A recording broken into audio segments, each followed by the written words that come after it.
Kumusta mga bossing, may bago na naman akong video na sigurado akong magugustuhan nyo.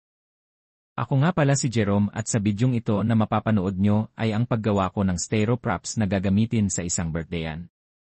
Ang styro props na gagawin ko ay paggawa ng isa sa mga kliyente ko na nagtitiwala sa kakayahan ko. Bale ang gagawin ko nga palang styro props ay lechon baboy. Tama po kayo, lechon baboy po. Bale ang una ko pong ginawa ay ang mga pattern ng ating styro props at isa-isa ko itong idinikit gamit ang glue gun at glue stick.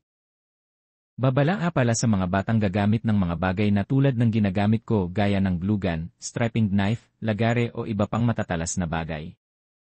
Magpatulong kayo sa mga mas matanda sa inyo para maiwasan ang anumang sakuna tulad ng pagkapaso o pagkahiwa sa kamay. Bale 8 patong ng pinagdikit-dikit na styro ang ginamit ko dito ibabaw, ilalim pati ang gilid nito na may sukat na 3 feet ang haba at may lapad naman ng 10 inches. Bawat dikit ng isang styro ay sinigurado ko ang kapit para hindi ito matatanggal at para walang aberya pag nag-umpisa ng tabasin ang bawat gilid na ating gagawin. Nang mabuo ko na ito ay saka ko ito ginuhitan para sa pattern ng katawan ng ating lechon. Ang bawat gilid nito ay ginuhitan ko ng lapis upang makuha ang tamang sukat at siguradong hindi magkakamali at maiwasan na ulitin ang ating pattern. At nang matapos malagyan ng pattern ay agad ko naman itong tinabas gamit ang lagaring bakal dito sa part na ito ay makikita nyo na maingat kong tinatabas ang mga gilid nito. Dito nga pala sa part ng paggagawa ko ako natagalan ang paghulma ng ang ating lechon. Inabot ako ng mahigit 2 oras sa pagtatabas at hindi rin biro may kung ilang beses ding nahiwa ko ang aking kamay. Hindi naman naging hadlang ang mga sugat sa kamay basta gusto mo ang ginagawa mo alam mong kaya mong tapusin ito. Una ko nga palang ginawa ang ulo ng ating lechon at maingat ko itong tinatabas. Maalala ko nga pala hindi ito ang unang ginawa ko, bale pang 3 na nga pala ito sa mga ginawa ko. Bale ang kauna-unahan kong ginawa ay ang sikat na karakter na Minions, gumawa ako ng 2 piraso nun, isang malaki na may sukat na 2 feet ang laki at ang isa ay 10 inches ang laki. Inabot ako ng 2 linggo bago ko natapos iyon. At ang isa naman ay si JJ ng Cocomelon na siya kong iniregalo sa anak kong bunso nung siya ay mag-1 taong gulang.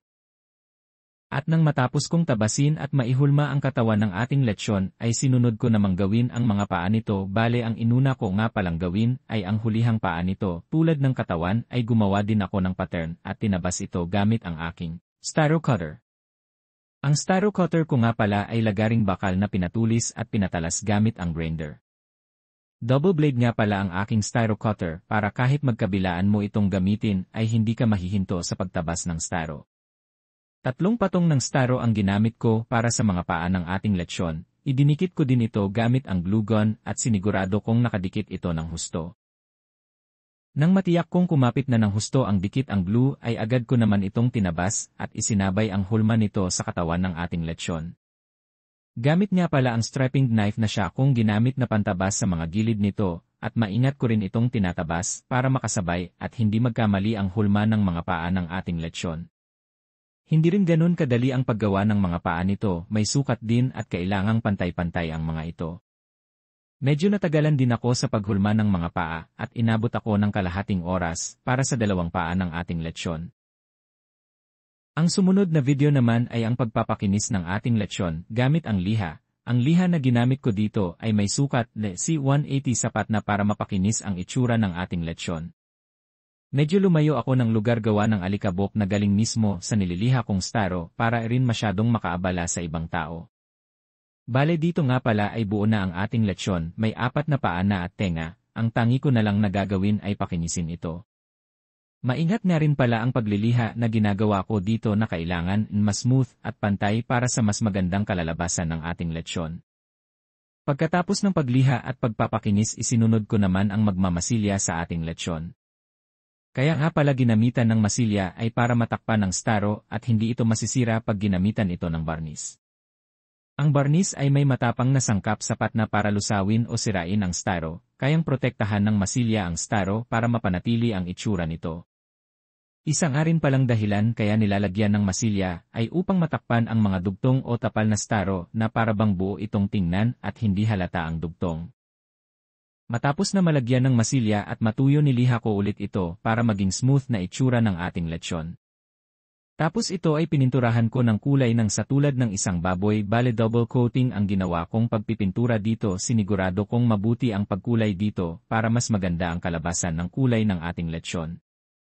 Ang sumunod naman ay gumamit ako ng airbrush para medyo mapulahin ng bahagya ang ating lechon. Medyo nahirapan na nga pala akong gamitin ang aking airbrush dahil hindi na masyadong makalabas ang pintura nito.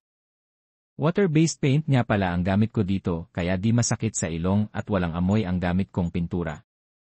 Dalawa nga pala ang gamit kong airbrush at parehas itong hirap gamitin. Kita naman sa video na nahihirapan akong gamitin ang airbrush. Nagpapalit-palit ako ng airbrush na ginamit pero parehong hirap maglabas ng pintura kaya ang ginawa ko ay nilinis ko muna yung isa at nagamit ko naman kahit papaano. Nasunod pa rin naman ang kulay na gusto ko para sa ating lechon, kahit nahirapan akong gamitin ang airbrush medyo natagalan din akong gawin ang pagpipintura kasi kailangan kong linisin ng paulit-ulit ang airbrush para magamit ito ng maayos na kailang. Coat nga pala ako ng pintura dito. Kung makikita nyo nga pala ay may nakalagay na sa puwet at bunganga nito kasi ang request ng aking client ay yung nakatuhog sa kawayan na para bang lulutuin pa lang ito. Bago na nga pala ang kompresor na gamit ko dito dahil yung dati kong kompresor ay lumubog sa baha nung nakaraang bagyong Christine.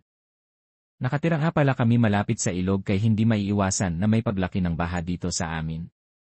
Ngayon naman ay malapit na tayong matapos sa ating lechon. Ang pinakahuling ginawa ko ay ang paglagay ng barnis na para bang nagmamantika ang ating lechon.